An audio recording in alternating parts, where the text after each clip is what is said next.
Good morning. This is Shelby Law with the Great Basin Prescribed Fire and Smoke Briefing for Monday, March 30th, 2026.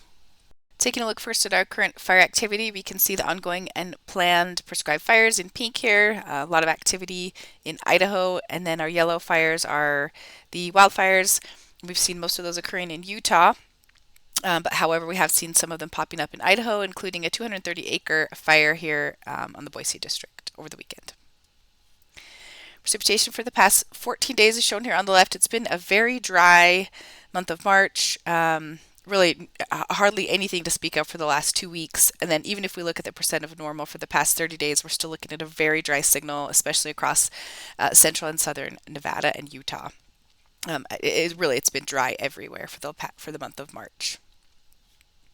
It's had quite an impact on our snowpack as well. If we look at our current snow depth here on the left compared to where we would be normally for the month of April even, we can see we're quite a bit lower than where we should be. So a lot of sparse areas in the lower to mid elevations across Idaho. Much of Nevada is generally snow-free, where normally we would still have a decent amount of snow along our peaks. And much of the mountains in central and southern Utah are also fairly low, fairly snow-free, really, even all the way up into northern Utah. So much below normal for our current snowpack and snow depth, which is where we've been really all winter. If we look a little bit further outside of the Great Basin, west-wide here, our neighbors aren't doing much better than us. Very low snowpack across the entire western U.S. Values are a little bit higher over western Montana, western Wyoming, and then slightly higher over Washington here. But Oregon, California, and our neighbors to the south are all dealing with a very low snowpack as well. All right, it may seem like June or feel like June out there, but we do have some changes coming. Spring is still here, and we have a spring storm headed our way this week. So we'll focus on the silver lining here. We can see for today anyway, high pressure ridge is located off to the south and east, and we see some moisture starting to move into the Great Basin over the coming days. And we'll see a series of lows bringing colder air as well. So for today, again, just a little bit of moisture streaming into the northern parts of the Great Basin. We'll see some precipitation over the central Idaho mountains today with increased winds.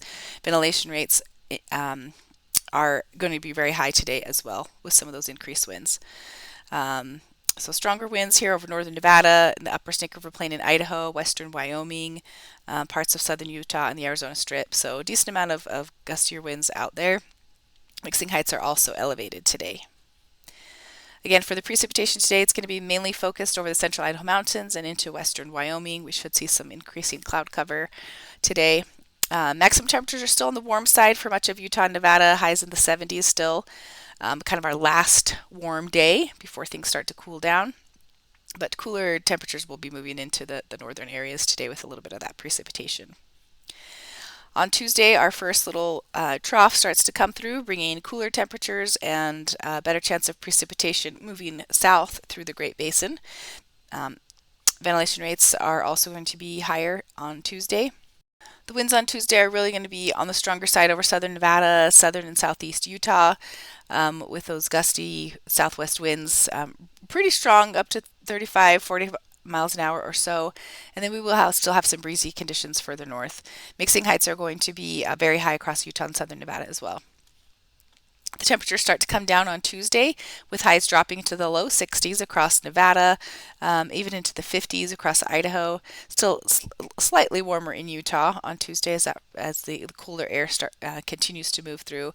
Precipitation is going to be a little bit more widespread on Tuesday. We see it moving south through the Great Basin into central Nevada, much of Utah, maybe even see some sprinkles down on the Arizona Strip. This precipitation will be late in the day on Tuesday as it moves south through the Great Basin, so even overnight Tuesday into Wednesday.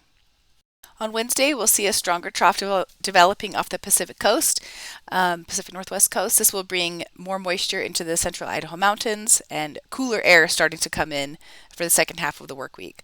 Ventilation rates are a high once again on Wednesday. On Wednesday, the winds really pick up across western Nevada ahead of that stronger low over the Pacific Northwest. Gusts up to 40, 45 miles an hour, even higher in some areas along far western Nevada. Mixing heights are going to be on the higher side, once again, especially over southern Nevada and parts of the lower elevations of Utah.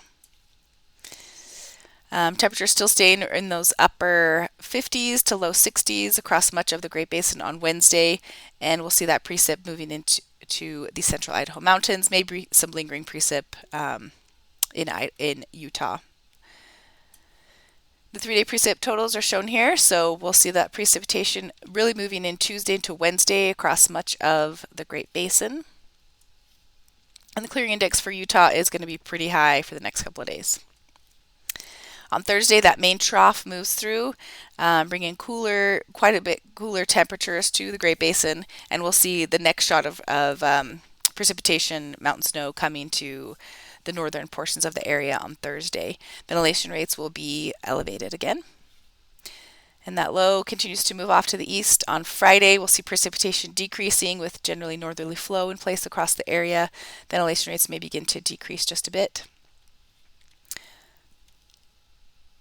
Continued dry conditions and mild temperatures under that northerly flow will be expected on Saturday, with kind of a mixed bag on ventilation. And then more of the same on Sunday is expected. Temperatures will be increasing across the area, back to above normal by Sunday, with generally dry conditions expected as we head into the first part of next week. Ventilation rates are going to be generally pretty high on Sunday. Precipitation for days 4 and 5. This is mostly coming on Thursday. Again, we'll see some continued precipitation across Idaho and northern Utah. The northern Utah mountains could see a little bit of another bump there on Thursday. And then as we head into the weekend and early next week, skies clear, dry conditions return with warming temperatures area-wide. Overall, 7-day precipitation totals are pretty good for a spring storm here in late March and early May or early April.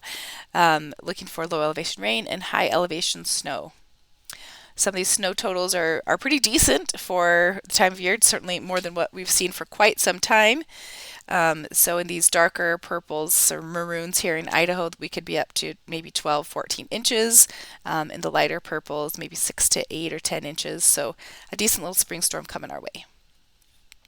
The extended forecast for March 6th through the 12th, April 6th through 12th brings the heat and dryness back to the Great Basin pretty quickly after this storm passes through, unfortunately. So it looks like we're back to a warm, dry pattern for a bit. That concludes today's briefing. Please check back on Wednesday for the latest updates.